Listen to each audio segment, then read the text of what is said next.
decades, three guys who combined to play 15 seasons in the National Football League trenches. Well, two guys. And Mackey, who didn't do shit. He just sits there and looks pretty. This is the OLine Committee. Except it's only two guys this week because when Jay is away, the kids will play, Booney. That's Dude, right. The principal's out of his office. We're about to get in so much trouble. Oh, by the way, this is a huge fine for not being here. That's a no-show fine. That is a no-show. That's like conduct detrimental to the show. That's almost cuttable. And then it's like I'm gonna go off the grid for 10 days. You know, I'm not gonna talk to me, and all of a sudden he texts me out of nowhere, and I'm like, "Thought you said you could only talk once," and then like 24 hours later, another text, and I'm like, "Dude, what is he really just at home right now, laying on the couch?" I swear to God, if you are, Jay, I'll be so mad. Dude. So much work when he's gone. My wife's like, "What is wrong with you?" He did find a way. Yeah, he's like, so he's on a trip. It's a hunting trip, an annual hunting trip, right? With his pops, right? He must have hit 10,000 feet somewhere because he hit me up with it. He texted me this morning. He said, "Hey, I didn't watch any of the games this week. I heard the Dolphins hung 70 on somebody. Which we'll get to. Give me the games let me know what my record was and give me the games we're picking." So, and then that was it. By the way, that Dolphins tattoo is looking way more real every day. I got a nice spot somewhere. I'm gonna get a dolphin just crawling up my neck. And you know what else I'm gonna do? I'm gonna get Dan Marino's signature across it. Wow. I think could he just? It'd be great if he could just sign it himself with the tattoo gun. Yeah. On the show here. You know. Right here, right across the neck. Oh, I love it. My wife cringed. She was like, "Oh my God." Sweet babe. I'm like, great. Well, it's funny. I joked about the Cardinals. And 2 weeks ago, they had a 3-touchdown lead in the fourth quarter on the Giants, and then they boat raced the Cowboys this weekend. I know. Dude, it's been incredible. This year of football has been so much fun to watch. It is any man's race at any time. Just the minute that everyone's like, "Man, Dallas is looking really good," all of a sudden you're like, I'm going to retract that previous statement. And then, like, as before, like, I think it was Jay when I was talking about the Dolphins was like, "Oh, whatever." And then all of a sudden they go and put up 70 points. Like, dude, this isn't, and I love, and I'm going to butcher his name on purpose because this guy always pissed me off, that Chris Tomlinson or whatever. I love that he just threw it right back in Sean Payton's face. Oh, like, Chris Thomason.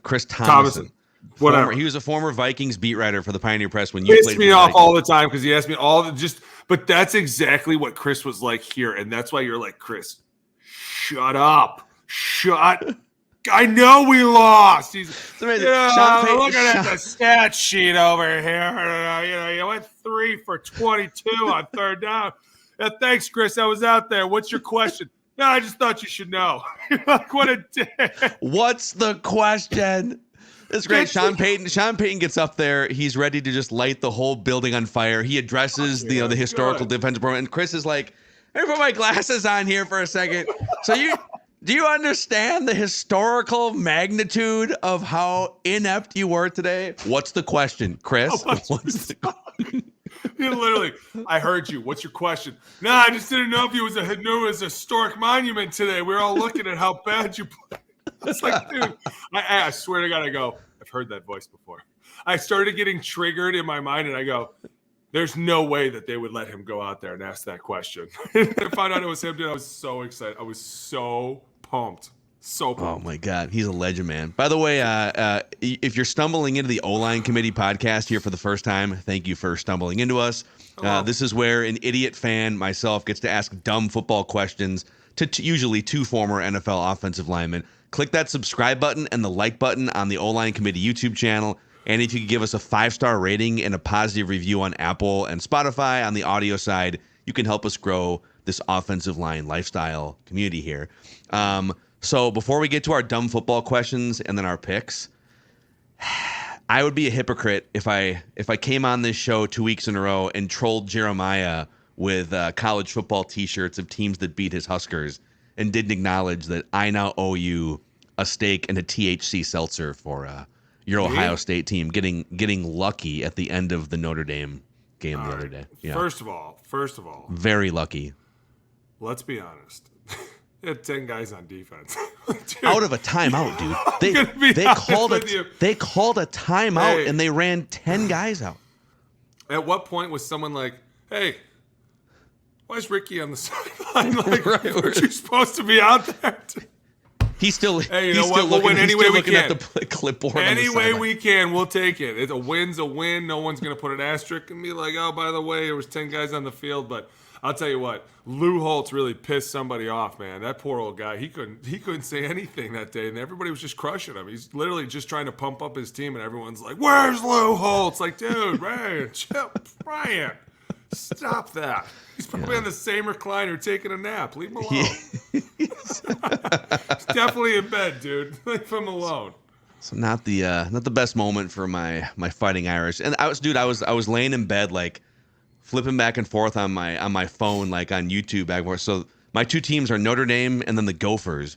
The Gophers had a 3-touchdown lead in the fourth quarter against Northwestern. There were 6 fans in the stands for that game.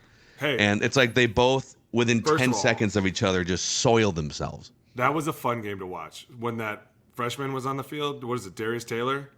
The running back for the Gophers. Yeah. I don't know if he's healthy or not, but my God, when he is on that field, it is fun to watch. It is explosive. That offensive line's getting after him. Like, you were like, what is going on? This is fun to watch. And then I heard they blew the lead. I'm sorry. I was flipping. Yeah, you were like, you came on Purple Daily like, God, did you see this running back in the first half? Or like, Alex, did you watch the second half? No, I didn't. Defensive performance? No, I didn't. And then I heard he got hurt, and I was like, my God, that's terrible. He would look phenomenal. And but yeah, hey, you know what? Hey, shout out to Marcus Freeman. We played together at Ohio State. Great, one of the greatest guys in the world. I love him to death. I was sad to see him lose, but at the same time, my Buckeyes won, so I can't be too upset. But I think he's doing a phenomenal job up there, and I don't know how people feel about him, but I think it's awesome and what he's doing. He's got those kids playing tough, and that team is their offense too. That running back that they have is fun to watch too. It's just these running backs are just they run through these holes and they have no just care in the world, and they're putting their shoulders down and they're just putting their head down. And you're like, oh, it's finally time to see it. I love it. And the offensive lines are playing better. I love it. Cracking heads. Shout out to Joe Rudolph too, O-line coach at Notre Dame. He was coached by Ohio State. Great guy. Great fucking guy. Love him. Wow, it sounds like maybe Notre Dame has a bunch of like Ohio State spies or something that are sabotaging. No, we would never do that. We play fair. We're not the Patriots. Bunch of plants. Was Jim Tressel the consultant for that game for Notre Dame? Sweater vest. Hey, whoa, easy. No, I'm just saying. I just at the end of the game felt a little fishy. I will say that your PJ Fleck resembles an awful lot like his old coach. I'm just saying. What, Jim Tressel? Yeah. With like the PJ tie was like and a GA there when I was there, right, at Ohio State. Yeah. I'm just saying he looks an awful lot like Tress back in the day. And there's like to class it up. About that. I like that. I like the classy look. Who was the Niners coach? Mike Nolan used to wear the suits on the sidelines. The suits, yeah. Yeah, I remember that. Before you got there. That was before I got there, but I remember watching him on the. Yeah, that's great. All right, I got some dumb football questions for you here, dude. We're gonna get in so much trouble tonight. Jay's not here to ding us or stop us or be like mute him. You just got back from a rabid 6th grade football coaching adventure. Shout out to the Chan 6-1 team. Their defense, I'll tell you what, man, it was a tough game. We won 13-0. We played to the bitter end. It was dark and the field was wet. The grass looked like Stanford's field. It was super long, and I was there. Everyone's looking at me, Coach, are we gonna throw it? I'm like, are you serious? I can barely snap the ball right now. You want to throw the ball? But we walked away with the dub. Super proud. That Chance 6-1 team was tough, though. My God, I love good football on a Tuesday. We're trying to get our hands on some all 22 film of these 6th grade football games. I'm going to show you something. We can break down some youth football film. You can get on my O-line. I get on them every day about it. I go, I'm going to show this to the world someday. Now they're screwed. But yeah, hit me, dude. Let's do it. Yeah, so I'm going to give you the first one here, but then we have a bunch from the audience. So if you keep hitting us up with your dumb football questions in the YouTube comment section, we stockpile them. We get to as many as we can. The first one comes from me, though. I want to know, are the Miami Dolphins about to be the greatest offense in NFL history? Dude, they're averaging 43 points. It's 3 games, but they're averaging 43 points per game, and they just put the second most yards up in the history of the NFL with 720. It was stupid, right? And without Jalen Waddle, by the way. That's what I was going to say, is they don't even have one of their best players on the field. And you watch this Broncos game, and there's times where I'm watching the All-22, and I go, where the hell is the 11th man? Like, where's the safety? Oh, he's 40 yards deep. And then I'm like, wait a minute, they don't even have Jalen Waddle on the field. What are they so Oh, that guy. I get why. Like, and the way that they fake it, I hope you pulled some good plays, because his fakes are so smooth, and it's very San Fran, right? Like everything they do is like one in front, one behind, always kind of making guys go, whoa, what was that? Where is that? They ran a play, and I hope you pulled it. I think I did. We'll do a full film review on a different episode. We'll do it another time. Don't worry, we're gonna get to it. But they ran a play, and I literally, I don't, you know me, I don't reverse a lot of things because I'm normally like seen it. He snapped it, tossed it, as he caught it to the guy going in motion, like a fly motion, and then it was so fast, and then he pretended to hand the ball off that the whole defense chased the handoff and didn't chase the. And my mind was like, "What did I just witness?" And you watch this, and you're like, and they don't even have Jalen Waddle on the field, and they're just getting going, and they just got this young rookie who's running for like 200 yards. Like, what the hell is going on? They're the leader of the team, the man in charge, is literally skipping around, doing the two-step shuffle at stretches, hitting the vape pen in away games. Like, what the hell is going on? Like, you love to see it, though. And it's fun because Tua fits that model so well, right? Like this little fake. I'm going to carry this out. Oh, no, I'm just going to sling it left-handed down the field. I love watching him throw a deep ball, dude. It is so pretty. God, if he can, obviously it's about health with him, right? If he can, with all of them, wasn't he doing like jujitsu classes or something? He was taking classes in the offseason to learn how to fall the right way. But I don't even know how many times he's been hit this season. Listen, when Vita Vea's hitting you, there's no jiu-jitsu in the world that's going to be like, curl up and fall to the side. He's going to throw you down like he's the Hulk, okay? Just take it and move on. But, dude, what they're doing is, and I know you think stats are stupid, but I can tell you that the quickest time to throw of any quarterback in the league this year, this isn't like your offensive line is bad, quick time. I mean, this is like schemed quickest time to throw is Tua by like a half second per throw. So they're trying, I mean, some of it's probably we don't want them to get hit, but they have the fastest skill position players. Here's another one for you. I think it was ESPN put this out like 2 days ago. They looked at the 7 fastest clocked runners in the NFL on offense this year. I saw it. All of them are Dolphins. That's 22 miles per hour top speed on this play. Like 2 of them are Tyreek Hill. They got a couple other running backs in there. Dude, they're using their system perfectly. Right? We're going to spread you out at times. We're going to bring you in tight. When we spread you out, we like to run the ball up the middle, or we're going to run it over here. Like, we're going to make sure, because we have fast guys, we're going to get our playmakers the ball right now. If we do an RPO, it's literally catch ball, whoop, whoop, gone. The ball is literally gone that quick. And if you don't press these guys up front, they're gone in a quick. And that's why I think you're seeing all these defenses kind of like, what are we going to do? What are we going to do? We don't have an elite cornerback that can really just stand out here the entire game. And 2, when we have 2 receivers out here and we start to put some guys in the backfield, that's when you're going to see the San Fran. And you've already started to see it. Like, guys are moving around the field, and it's making defenses go, wait a minute. A minute ago, that guy was the running back. Then he was the tight end. Now he's the slot receiver. What the hell is he doing? Like, what are they doing? Is it a reverse? Is it a double pass? Like, it just constantly make you think, and you have speed that you have to track down, which is some of the hardest thing. Like, sometimes when you get into this speed versus power match, people like to debate it. My opinion is always speed can kill you, like, because it can just take off the house, take the roof right off. And that's why you see these safeties so deep. And then you're like, well, you're almost too deep because you're 30 yards behind the entire play. And I just watched Tyreek Hill catch this sail route, and he just scored because you thought you were going to catch him at the corner of the end zone, and he still outran you. So apparently being 30 yards deep is not the answer. So now the next team's going to be like, all right, well, let's go 25 yards. Like everyone's just going to keep trying to figure out what do we do to beat them. And then at the same time, you have to think, what if they just start messing with their personnel and start making you put out the personnel that you don't want to have out there? And I'm telling you, it's just the beginning of the season, and it's so fun to watch them already. And Mike McDaniel, this is, I don't know, I was obviously wrong on this, but when I used to watch his press conferences when he was a coordinator, and he was kind of the goofy guy that would get up there on Thursday is the day where the coordinators do their press conferences for every team. Right. and he'd get up there every week and he would just be like screwing with the media and cracking one-liners. He's like this kind of nerdy, mad scientist looking guy. And then when he got hired by the Dolphins, I kind of thought, I don't know, like is he a guy that's going to lead 53 men and a bunch of coaches, or is he more of a mad scientist, one-liner sidekick guy? I don't know if this is going to work. And obviously it is. Yeah. I mean, he clearly has from the scheme down to just like the belief of the players.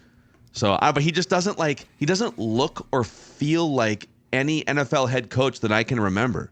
He doesn't look like a football guy, you know? He doesn't look like a football guy. But if you like Andy Reid looks like a football guy, you know? Sean McVay is you could see Sean McVay as like a slot receiver punt return guy, you know? I don't even know what to say. Mike McDaniel looks like a Second City Improv cast member or something. Listen, he looks there's a lot of coaches that look like they don't belong. That's why I don't know if I get what you're saying. He doesn't look like your stereotypical coach that's going to come in and be like, this is how it is. It's my way or the highway. He's the guy that comes in and is like, hey, what's up, man? Right. Hey, you want 5 minutes late? You got it. You're good. All right, here we go. Oh, you want to come in late too? No worries. Come on, sit down. Hurry up. Let's go. Like, at some point, as long as the team understands that there has to be discipline, which it seems like they understand it. Like, they get it. They're like, hey, we can have fun, but as long as we're winning. And I think it'll be different. And the big question for them is going to be when they lose a game, what happens, right? Like, do they start to spiral, or are they just like, oh, no, we'll catch ourselves, or we'll fall, or can they lose a game? I mean, let's be honest. You've just put up 70 points against an NFL team. I mean, that's bonkers, man. And the fact that you didn't kick that field goal after all the things that everyone's come out and said, like, you know, they didn't even interview for him, and he used to be a ball, like the disrespect that they showed him and the respect they showed him, like, that just goes to show you, like, sometimes these guys can definitely surprise you.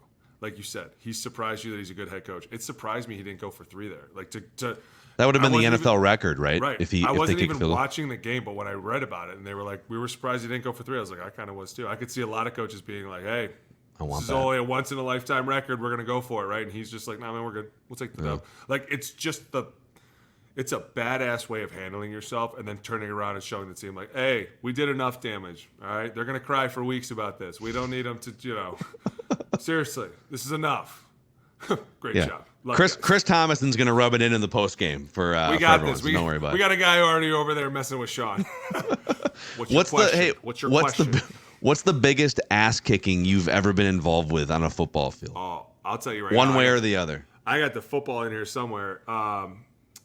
We played the Buffalo Bills in 2012, I think it was, and we put up over 600 yards of offense. I mean, we just over 300 rushing, 300 passing. We had a lot of fun, and that was back when they had some dudes up front too. They had what was that nose tackle's name? Remember he got in trouble for speeding? It's a first round pick for him. They had him. They had Williams? Was it? They had Kyle Williams there. They had some dudes there. But that was like way pre Josh Allen. Was that like Tyrod Taylor, Buffalo Bills maybe? That. Oh, and you know what another good one was? And this is probably one of our proudest ones. Is we went up to New England in December and we beat the piss out of them. But they came back and it ended up being like a 49-41 game. But the whole game, we rolled, man. That was a fun game though, because they had Vince Wilfork in the middle and Kyle Love, and they had all those dudes on the defense, and Brady was throwing picks and he was getting pissed and yelling at the refs, and dude, it was so fun. It was kind of raining and it was cold enough that like wasn't snow, but you were like, just don't put your hand in the ground because then your hand would kind of like get wet, and then it was terrible. What I got one more for this week's slate, and then we'll get to some dumb football questions from the audience here. There's some 0-3 teams out there. My Vikings are 0-3. The Bears are 0-3 off an ass kicking with Taylor Swift watching from the suite level, and their defensive coordinator just had to resign in the middle of the week. Justin Fields can't really play. There's a couple other teams out there. The Broncos are 0-3. What are the 0-3 teams feeling right now? Oh, panic button. panic, right? Like you're deep into it now. You're 0-3. You put a lot of bad film out there. And I feel like, too, the morale of the team is probably going to be way down. Like, no matter how hard you try to be like, hey, guys, we should be 2-1, everyone's like, yeah, we're not. We're 0-3, and Taylor Swift was yelling, "Let's effing go," and pounding the glass while the 40th point was scored on us. Right? First football game she's probably ever watched or gone to, and she's going crazy. Like, you know you guys are getting your asses kicked when this girl doesn't even know what's going on. By the way, she had like a cheat sheet. Like, she had some like cheat sheet that was with her to tell her like what was going on and stuff. I'm like, dude, if she's going banana balls crazy, you guys are getting the shit kicked out of you. You need to figure it out. Do you think, okay, there's been some speculation. Nuts, though. I'm not gonna lie. Who, Justin Fields? He drives me nuts. Like, just try to go in after week 1 and throw the coaches under the bus as much as you did creates such turmoil. Because whether you're right or whether you're wrong, you are gonna have that entire building upside down now, with everyone being like, no, he was just playing. There's gonna be so many people that are like, Did he just say that he's playing like shit because of us? Did he just say that? Like, and now you got everyone be like, no, that's not what he meant. It's not what he meant. Dude, it's week 1. How could you not keep it together for at least 8 weeks? Like, yeah, you know what? Listen, we'll get him next week. Come back, fight harder. Here we go. You know, I think it's the coaching. Dude, you could not. Hey, ready? Light. Run away. Just watch it go kaboom. You're right, and it seems like everyone before that Chiefs game said, even the coaches were like, no, it's not what he meant, and then Justin Fields had like 2 other press conferences. But that's the thing. It's like, now you spend the whole week. See, if you just say it the right way the first time, you're or just starting own to it. Understand, Mackey, how we think, right? Like, you just didn't even have to say that, because now I'm going to get asked that question. Jeremiah's going to get asked the question. And for the next 45 minutes, instead of getting taped, I have to sit here and be like, yeah, no, there's no animosity. We're all good. He doesn't know what he's saying. I don't know. What do you want me to say, guys? What am I supposed to say? I don't know. You Alex Boone, you are a Jets offensive lineman right now, and a reporter comes up and says, is Zach Wilson capable of leading this football team? Do you still believe in Zach Wilson?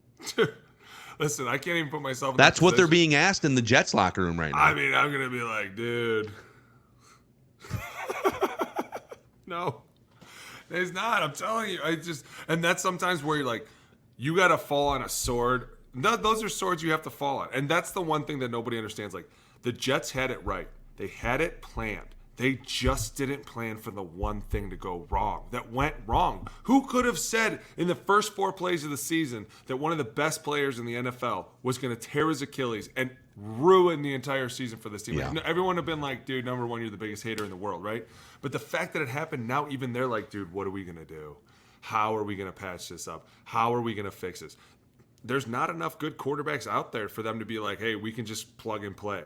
It's just not that easy, and people need to understand that. I don't fault the Jets for that. I mean, it's hard to find backups as it is, but at the same time, it's like, dude, you guys are going to have to just grit it out and find a way. And if I was the O-lineman, I would fall on the sword and be like, listen, he's going to be fine back there. We just need to block better. We need to run block better. We need to find a way to run the ball. We need to find a way to get the ball out of his hands faster. There's a million things you say. Yes, it's the most political thing in the world, but what am I doing? I'm stopping the turmoil from starting. I am not the guy that ignites it. Why? Because if it goes kaboomy, I'm the guy with the fire extinguisher standing number 1. Like, I can't be the guy that lights it and then turns around and goes, I was kidding. That's not how you roll as an O-lineman. You're mostly just like, yeah, we get it. In my mind, I'm thinking, yeah, dude, we're screwed. We are totally screwed. But what am I saying? God, we're going to have to sign Carson Wentz after week 4, aren't we? This is going to be... Why? Because, and here's another reason. I'm a firm believer that there's people upstairs that listen to these, and there's people that are next to you that are listening to what you're saying. And as long as you're constantly saying, hey, we're going to be fine, there'll be people that know you're lying, but they'll jump on that sword with you. They're like, hey, man, if Boone's going down with the ship, I'm going down with it too. Why? Because we're all here. Nobody is going to come in and save us. That's what nobody gets. Like, guys, you don't tag in your buddy like, hey, it's week 3, I'm out, you're in. Like, we're going to roll. We'll make a game out of it. We'll start playing fun stuff. We'll start seeing if we can throw the over-under on the interceptions. We'll start betting more on ourselves. Like, we'll figure out ways to make ourselves have fun, even though we know there's a train wreck behind us. Yeah. I think the executives at NBC and ESPN are probably the most disappointed because I think there's 5 more Jets primetime games on the horizon here. So, hey, did you pull that Monday Night Football song? Did you hear it? Let me see if I have it here. It had me wanting to go through a wall, dude. I might have it here. Let's see. And just Fletcher Cox with the bomb. I was like, dude, I saw him do that on the episode. Do you which of the football songs gets your blood pumping the most? Is it the Monday Night Football song? Monday night. Old school Monday nights I used to watch with my brother. It was amazing. I think it's the Sunday night one for me, but yeah, dude, I think I found it here in my my folder of football. Oh, dude, that's the old school mix right there too, man. That's like the Al Michaels, Dan Deerdorf, Frank Gifford mix. Dude, the best was when Harbaugh was in San Fran. He would play the music on a big game like that. He'd blast the music as you were running out. He'd be like, "If you're not excited," I'm like, "Oh my god, I'm gonna have a heart attack." That's it. Let's go. You were like, "Oh my god, it's so exciting, dude." Even now, when I watch these guys, dude, you get so excited, and you're like, You bring up your guy Harbaugh here. It's a good segue because the first dumb football question from the audience is from Skull Geek. Right. On the next O-line committee, can you please ask Alex about the time Jim Harbaugh slapped Jim Schwartz on the back too hard after that game? On Bussin' with the Boys, Delaney Walker said Jim Harbaugh planned it before the game. What do you remember? Were you on that team? You played that game? If you actually go back and watch that, me and Harbaugh chest bump right before he goes over there. We were so excited. That was a really tough game, and I remember we were going in there, and the Lions were really, really tough at that time. Like, you were going to get the best. And I remember it was a really tough fought game, and we ended up winning, and we ended up, like, to end the game, we had to go, like, big personnel. We had to run the ball, like, just power. And I remember I was going against Bobby Carpenter at the time, who I played with in college, and it was just so, like, there was so much animosity. We end up winning the game, and Harbaugh's going crazy, pulling his shirt out, because that was his big thing. He always had like a motto or a saying, which I thought was great. Like, if you played really well, he'd get your name embroidered on a blue-collar shirt, because he always believed that there was somebody in your bloodline that had to work a blue-collar job to get you to where you were, and so you should be proud of that person and proud to wear this shirt. So, like, I'm telling you right now, people were massacring people to get this shirt. Like, it was a badge of honor in Harbaugh's eyes, and so you were always like, I just want to make that guy proud. So every week we'd have these contests, and whether it would be like kickoff, if you could run down there and smoke somebody, or on kickoff return, if you could come back and crack somebody and just upend them, like, there was just ways to get guys motivated. And it was the dumbest thing. You know what's even dumber? I still have my blue-collar shirt upstairs, and I still put it on every now and then. My wife's like, "You're look, dude, you got to wear it on the show. Wear it on the show, dude." I'll wear it next episode. It's awesome. It says Rhino. And I remember, and then, then if you got one of those, then you'd level up, and you'd get the jacket. And the jacket was a, God, what is that? A Dickies jacket, and it had your name embroidered on it. And so because you'd like level up and you get the jacket, and then after the jacket, there was like a belt buckle. Dude, it was, and you would just come to work in this jacket. You'd feel like a badass. Like, yeah, that's right. I'm at a level 3. I've been kicking so much ass. And then he was great too, because like he'd put these patches on your practice jersey that would show your rank.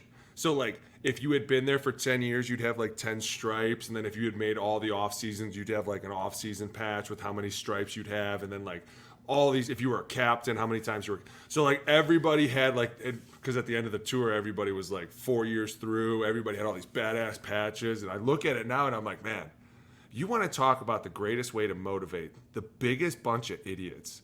Like, you were just so proud you got another tally on your patch. You're like, that's right. I've been here a while. I know. Isn't this like at Ohio State, right? When you get a Buckeye on your helmet? That was different. That was. What do you have to do? Okay. But like, how do you get a Buckeye on your helmet? offensively, like if you score over 21 points, you get everybody on the offense would get a Buckeye. If you were over 75% on third down, everybody on the offense would get a Buckeye. If you would, completed 75% of your passes or more, everybody got a Buckeye. Like there was after that. But like this was more personalized, which made it fun because then it was everybody competing against each other. And so it was like, all right, big winner this week. Oh, Bubba Ventrone again. And you'd see half the guys like slam their books down like, this bullshit. I should have won. It was great, dude. It was just like it's like Bachelor, Bachelorette, where like you get it, like one person gets a rose for the week or something. Yes, and that's exactly what it was. It was exactly like Gruden's Grinders. It was the guys that were working the hardest that made their ancestors proud and could be proud enough to wear a blue collar jacket. And it was like the reverse psychology that this guy did with us was phenomenal. I mean, you couldn't have said better things to get us motivated. And a lot of it too was, I think he gained our trust because he wasn't afraid to kind of throw himself on the sword. Like he'd bring up cases where he either got beat or something bad happened to him, and he was like, and then all of a sudden he'd pull up film. Like one time we were watching our highlight film, and in the middle of it, he told us about how he was on kickoff, and nobody believed him because he was quarterback. So in the middle of this highlight film, it cuts out into this old grainy film, and they highlight Harbaugh, and he's on kickoff, and I'm like, no way. The whole place starts erupting, right? Runs downfield, gets smoked from the side, doesn't get up, and Jim gets up. He's like, that's right. That was me. Everybody the next day, I swear, I've never seen so many guys run down so fast just to try and just to make him proud. And you were like, dude, he earned your trust so fast because he wasn't afraid to grill you, which, my God. But no, that was not planned. He was just super excited. That's just how Jim was. He was a real ball player too, which made everybody love him. Like he spoke like us. He talked like us. We would get into fights with each other, and he'd be like, I remember one time I got into a fight with a player, and I can't say who it was. It was a pretty heated fight, like really, really heated.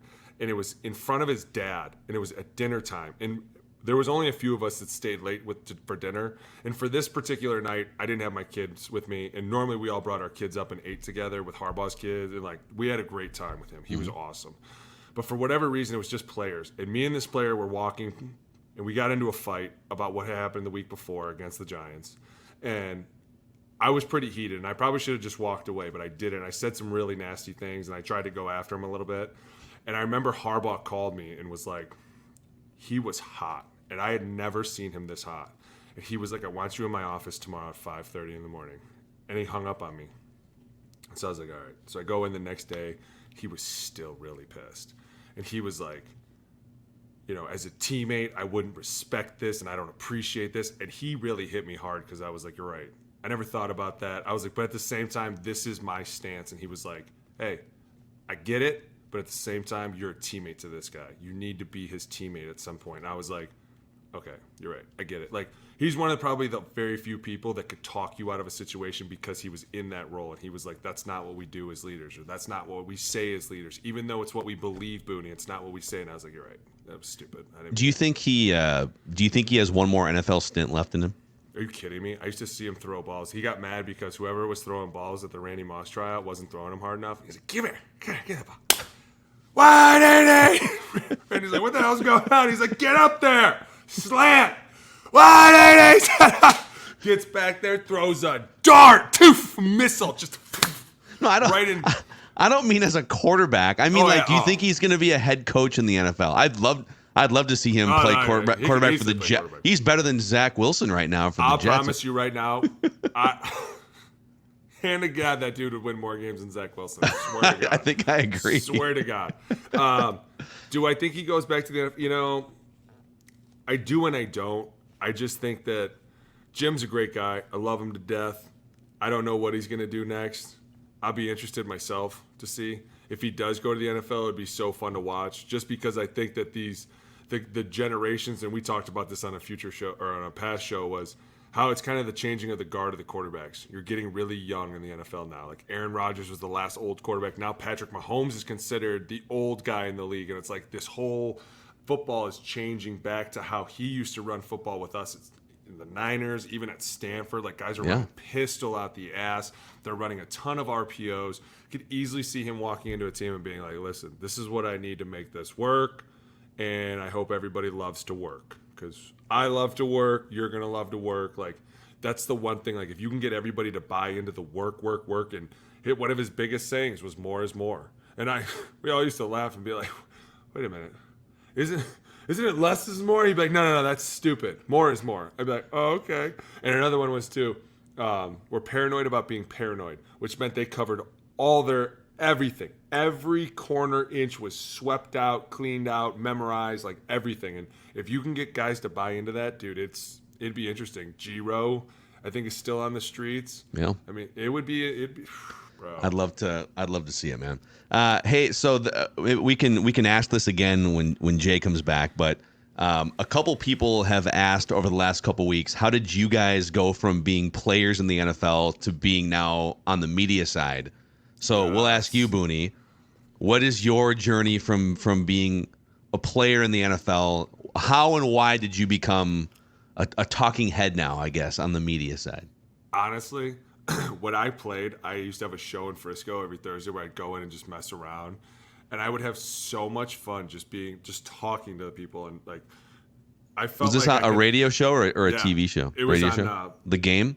Yep, The Game, and it was great. We had a lot of fun. We would talk about the game coming up and everything, and I felt like I was great because I could kind of distract people from some of the truths going on, because at that time our team was really badass. And so everybody was always trying to pry their way in. And so the minute I would see something coming, I would try to deflect it right away and be like, no, you're crazy. Get the hell out of here. Or, just totally mess with people. And so I had so much fun doing that. And then I came here to Minnesota and did one here, and it was super fun. And then when I was done, my wife actually signed me up to go to this broadcast boot camp through the NFL. And I had no idea what it was. And it was actually in Bowling Green, Ohio. And I was like, why the hell am I going to Bowling Green, Ohio, right? I get there, and it was like some of the most fun I've ever had in my life. And one of the guys that was there was actually Jerry Madelon, who worked at ESPN for a long time, director, VP. Like, the guy was a beast. And he was one of the people that was kind of running the show for everybody. And I remember he actually, and I keep this book with me at all times, he gave me this book. And one of the things that he talked about in the beginning was he was like, hey, if you're here to have fun, you're in the wrong space. And I was like, oh, dude, is he for real? Like, there's no way. And he was like, his exact quote was, it's not play, it's work. And I was like, oh, okay, this is nonsense. 3 days later, I had an entire notebook filled with notes. I was like, yeah, it's all it did is definitely work. But it was fun. And it was fun work. It's fun when you put the work in and build the structure, then it can become a ton of fun. Yeah. And he was right. And it was one of these things where it was like, if you know so much about this offense, why are you not trying to go out there? And one of the things that kind of drove me nuts was how people, and we would catch like Sunday night games as we were flying home, and you would hear somebody just berate somebody. You'd be like, it's not even that guy's fault though. Like, clearly it's not his fault. And then you would go back and be like, this guy clearly doesn't know what he's talking about. And it's always pissed me off because the O-line were always getting crushed. And you'd be like, but that's not right. That's not at all right. And so, starting to go out and venture out and just talk and try to bring up the O-line as much as possible, I think people appreciated that. And the fact that I've never really had to lie about anything. And yeah, I get myself in a lot of trouble, but it's the truth, or it's how I feel. And so I don't have to. And I learned that early because I was kind of trying to play the political role a little too much. And I think some of my friends called me out on it when they were like, dude, you're not that guy. Be the honest guy. They're like, even if you're the asshole in the room, be that guy, because that's who Booney is. And I was like, all right, you're right. And so now it's super therapeutic because you get to watch all this football and you have all these things that you want to talk about, and all these guys that you never feel like get enough respect. And that's why this show is so fun, is because the O-line never get any love. And so it's fun to actually be able to, like, look how awesome these guys are playing. Like, even the Dolphins, look how awesome they're playing up front. And it's a lot of this is people have no idea what's going on and how they're fast on the edge. They're also taking care of people up front. And so the fact that we get to highlight them a little bit more and talk about them, it's super fun. I think too, like, you kind of nailed one of my biggest pet peeves. And what am I, 38? I'm getting to the age where I don't even know how old I am anymore. I've been in this business since I was 18 years old, so over half my life. And so I've run into a lot of players, baseball, football, basketball, that want to do this for a living after they're done, or they got done playing and now they want to do this for a side gig or for a living. And 90% of them are gun shy when it comes to telling the truth or telling a story behind the scenes. Like they're still sort of protecting something, or they don't want to piss people off. But at the end of the day, like, you can't really cut through the noise of all the other content out there and all the other people that are blabbing on a microphone or on a screen or whatever, unless you're being honest, funny and honest and informative and all those things. And so, Absolutely. I mean, not to blow smoke up your ass, but I think like the fact that you come on here and you don't really care if you offend someone, and Jay's the same way, it makes you guys stand out. I think a lot of it too is we were in those shoes at one point. We lived that life. We were the guys that were getting crushed, whether it was by the media, and not that I ever really paid attention, but my grandma pays a lot of attention to what's being said about me at times, and she would call me crying, and I'd be like, hey, it's okay. Don't worry, I just got it from the GM too, and the head coach, and the owner. Don't worry, Nana. Everyone's giving it to me right now. But it was like the fact that I sat there at times and took tongue lashings for other players, I think that kind of gives us the right at times to go out and be like, no, this was the guy that messed up. Why? Because he did. We know he messed up. And at times, yeah, we know we messed up too. And that's the whole point of this, is at times you're going to mess up and you're going to screw things up majorly. But as long as you can fix it and move on, you'll be fine. And I don't think that as long as you're doing it with malice, like as long as you're not going after someone, you're just like, hey, the right guard didn't get the block here. And this is what causes the problem, right? Like, we're pros. We have to get this. And if you think somebody's not going to break down who's making the biggest mistakes, they're going to. You might as well be getting it right instead of blaming other people. Like, you know, at times I hear that, I was talking to somebody. It might have been my neighbor or one of the coaches up at EP. Somebody was, and they were talking to me about the play that we broke down, and they were like, you know, I can't believe that you think it was all Kirk Cousins' fault and all this stuff. Oh, you ran into a Cousins crusader. Yeah, and I was sitting there, and I was like, but I broke it down. Like, once you say 5-0, we're done. You can't expect us to snap the ball and then be like, oh, wait, no, we were just kidding. It's not a 5-0. Like, that's in our head. It's ingrained in you. You hear 5-0, we're done here. Anything after that becomes the next guy. I'm like, I know for a fact that they walked into that meeting the next day, and they were like, hey, look to your right next time, okay? Just be a little smarter. Like the O-line, what could you say to the O-line? You got to be there. He's like, dude, I'm setting the edge. I'm coming back as fast as I can. Like, and it's the fact that you can break down in real time. Like, yeah, it wasn't the O-line's fault. It was the quarterback's fault. He should have done something. And like that's a sweet spot for, I think, content today, is that you've got former players coming out, and you and Jay are two of them. I mean, Bussin' with the Boys is one of the most popular. I mean, hell, New Heights with the Kelseys. Like, former players, this is kind of a renaissance for former players to come out. They can kind of start their own thing. There's YouTube, there's podcasts. You could go to a network or a radio station, whatever. But there's so many places for you guys to come out now and tell people what's actually happening in a fun and entertaining way. Right. And so, like, the cousin stuff is a great example of, you watch a couple of those plays, you know, and it's like, oh my God, the right guard, classic Ed Ingram again. It's like, well, he's had a bad season, but you explained sort of why actually, that's where I think Jay and I feel the best, is when we're like, listen, I know everyone's blaming this guy, but it's not his fault. Why? Because that guy's eventually going to hear it from everybody. Like, I knew you missed that block. He's like, I didn't though. I didn't miss the block. Like, and then you got the defense starting to think like, did you miss the block? Because they don't know shit. They just go from what they hear. They're like, hey, I heard you're messing up. You're like, what are you talking? We're winning. No, we're not messing up. Oh, heard we were. My bad. Hey, this is a dumb football question from Rich in Oklahoma. I kind of love this question, actually. Oh, do players always refer to their ex-coaches as coach? For example, I always see Bill Cowher referred to as Coach Cowher on TV. Do his former players like walk up to him and say, "Hey, coach, how's it going?" Like, if you see a former coach, go up to Jim Harbaugh and go, "Hey, Jim." Jimmy." I mean, well, okay, I'm a different example because I used to mess with everybody. I told you he's called Vic Dick because he really was. Dick Fangio. Yeah, it's Vic. I know. But like most of the time, yeah, when you see a coach, you're just like, "Hey, what's up, coach? How you doing?" And it's like a level of respect almost, you know, like. I don't know what else I guess I would never really go up to a coach, especially somebody that I didn't know or play for, and be like if I went up to Sean Payton, I wouldn't be like, hey, what's up, Sean? He'd be like, who the fuck are you? Yeah, it's like former teachers.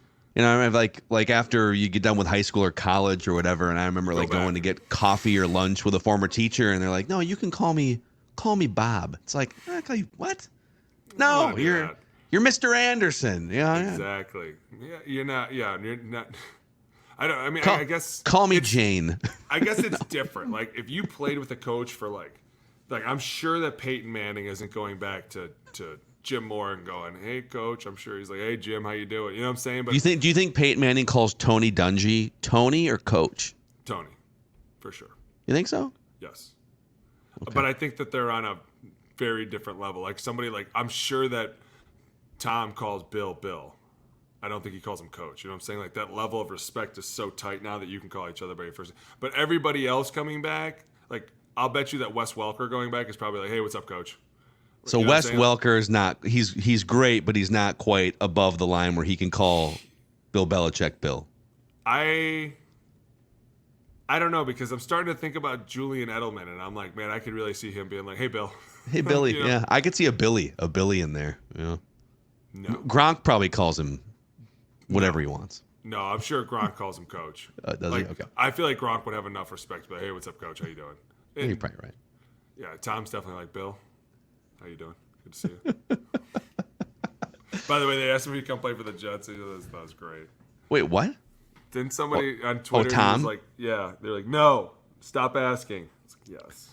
I mean, Tom hasn't filed the paperwork yet for his ownership. So hey, let's make some picks here. Let's make some picks here, my man. Can we talk about last week's picks? Yeah. Whenever I say let's make some picks, I will always talk about last week's picks before we get to this week's picks. I mean, I already know how everybody did, but I just want to hear you say it. We all did pretty well last week here. I'm excited. So we pick 4 highlighted games that we project to be close, or that the experts project to be close, and we pick straight up because, as Jeremiah would say, spreads are for losers. So we just pick winners and losers here. Last week, all of us went 3-1, Booney. All of us went 3-1. So you have a 9-3 record on the season. I'm at 8-4, just a game behind you, and Jeremiah finally back to even par here at 6-6. So he's dragging up the rear. The 4 games this week are Lions at Packers, Dolphins at Bills. Hold on. You gotta think about this. Write this down. Okay. That's Lions at Packers. Hey, you say okay? It's at the Packers. Got it. We'll start there. Actually, it's important. Oh. Jeremiah has the Lions. He has from 10,000 feet in the wilderness somewhere. He has texted in his picks here. So Jeremiah has the Lions in this game. It's at Green Bay, Thursday night game this week, I believe. What do you like in that game? Packers down 17 rip in the fourth quarter. I know. Derek Carr goes out with an injury. Your Saints. And Jordan Love leads them back with 18 unanswered points. And I'm excited about that. And I think it's great. I think it's really great. But I think the Lions are going to be a little too much. This played Thursday night games. I'm telling you, a lot of it is who's ready to bite kneecaps off. That's really what it is. Like, you're into the meat of the schedule now. You're in week 4. Everyone's beat to shit. Who's showing up, who's not? I see the Lions. There's only one team ready to bite kneecaps off, and it is Dan Campbell's Detroit Lions. I wish I could go against the grain here and be a lone wolf, but I think the Lions on the road go in here and they win this game. I think the Lions are just objectively better than the Packers, although Jordan Love has played better than maybe I thought and a lot of other people. I agree. So Lions across the board. All right, the historic Dolphins at the Buffalo Bills, who just racked up their second straight blowout win after a bad week 1. Jeremiah has the Dolphins continuing their momentum in this game. I can go next here. Give you a second thing. So, all right, this is probably stupid, but I feel like everyone's going to pile too much on the Dolphins bandwagon after what we just saw. I think there might be a little bit of a come down after you score 70 points. They might be a little high on their own smoke. So I'm going to go Buffalo Bills to win this game at home over the Dolphins. I don't think you're wrong, dude. I think the Bills, number 1, have a tough defense. They always do when they're led by Sean McDermott. I like your pick a lot. It's in Buffalo. It's going to be a rowdy game. I think it's a close game, but I'm going Dolphins. I'm riding that tattoo all the way out. Yeah, you're kind of committed at this point. I'm committed to the Fins. You're ink committed. Come on, Marino. All right, we had to throw this one in here because it's not we got 2 winless teams playing each other here. God. We got Sean Payton and Russell Wilson looking for their first win, and the Bears, who are just in disarray right now all across the board. Broncos at Bears. Jay has the Bears in this game. I'm going Broncos. I think the Bears are such an unsalvageable train wreck here.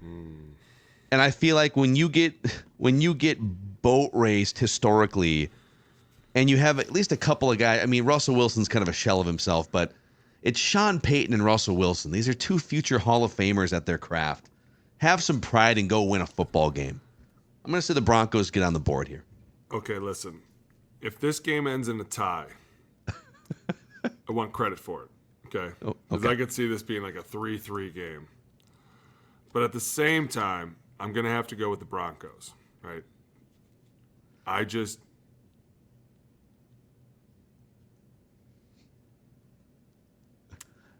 Oh my God, it's so bad. I mean, it's an ugly football game on paper. You know what? No, I'm not going with the Broncos. Oh, he's changing. I'm still not over what Sean Payton said. Disrespecting another coach. I'm loyal to the cause. All right, we're crossing out Broncos. We're going Bears. I'm going Bears. We're going Bears. Okay. Both you guys have Bears. I'm a lone wolf here with the Broncos. And then our last game here is Ravens at Browns. The Browns defense giving up 3.2 yards per play only through the first 3 games. Jim Schwartz all over that thing as the defensive coordinator. So Jay's got the Ravens going on the road winning this game. Who do you have? I'm going, I'm from Cleveland. And I love Stefanski. I'm going to have to go with the Browns. Let's go. Is that Cleveland? He was there. Well, he was in Minnesota when you were in Minnesota, right? Stefanski? Oh, yeah. What was he doing? He was quarterback coach? Yep. He was great, dude. I love Kevin. Okay. He's great, dude. Great dude. So you got Browns. I got Browns, man. I'm kind of a believer. Their offense coming around a little bit too. I know that Chubb's out for the season, so they got to find a consistent run game in the wake of that. But I still think I like their defense too. I think Myles Garrett is just drawing a lot of attention. That's one of the, you guys check, and these both might not be up by the time you're listening to this, but in the next 24 hours, we're going to have film reviews up on the OLine Committee YouTube channel. Dolphins offense and Browns defense. The Dolphins offense, best unit in the NFL on that side. Browns defense, best unit in the NFL on the defensive side. And you're going to break it all down for us. Cannot wait to watch. It's going to be so much fun. Got to join us. So there it is. OLine Committee podcast here. We hope Jeremiah finds his way out of the wilderness here and rejoins us next week. Pour one out for his cell phone the last 9 days. Right. And if you guys could give us a like and a subscribe on the OLine Committee YouTube channel here, we would greatly appreciate that.